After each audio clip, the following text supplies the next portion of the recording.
Phil started on the police force. He was the first puppet police officer brought onto the police force. He was teamed up with his partner Edwards, Connie Edwards, played by Melissa. And they were a great team. They were like brother and sister, very close relationship, great friends. And then, unfortunately, one day something went wrong, and he made a big mistake, and he lives with that regret until hopefully he can turn that around in the Happytime Murders. She's one of those people that can just say potato chip, and you laugh your ass off.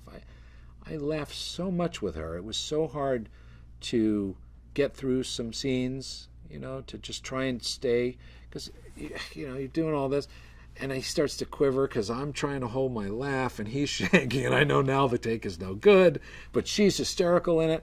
So it was really challenging to try not to break up so that I didn't blow her performances. But man, we had a great time. She's so open. We really spent time working and talking about who they were together, you know, for each scene, and talked about dialogue, played around with a lot of scenes and dialogue.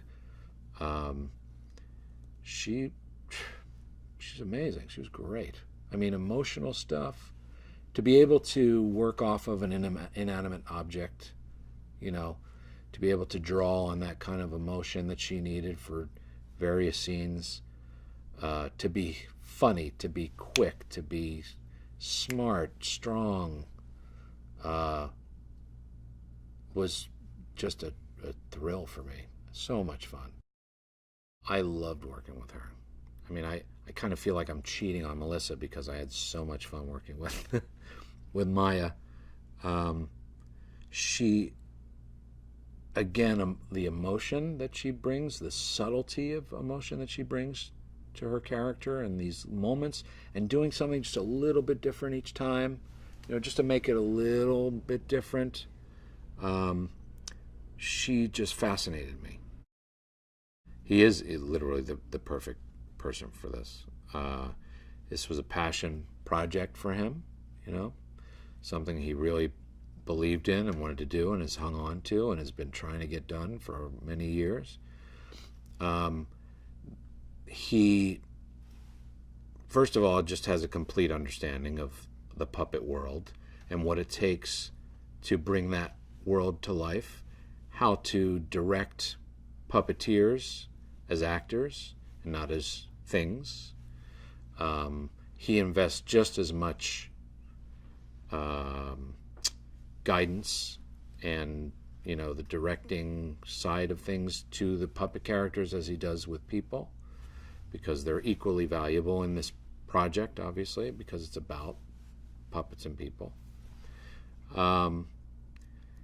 He is incredibly patient. You know, you need, I think, to have a lot of patience to do a film like this. People have no idea what it takes to have to prepare and direct for a film like this with puppets and people.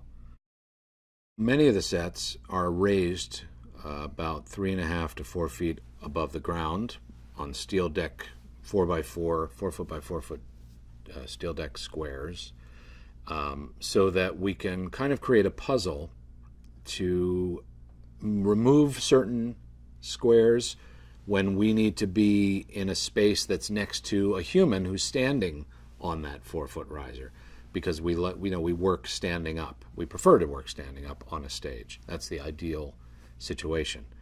So sets kind of, there's a blueprint that gets created for each scene to figure out, well, now we know what the blocking is. How do we make this look like the puppets are really standing and moving effortlessly next to humans?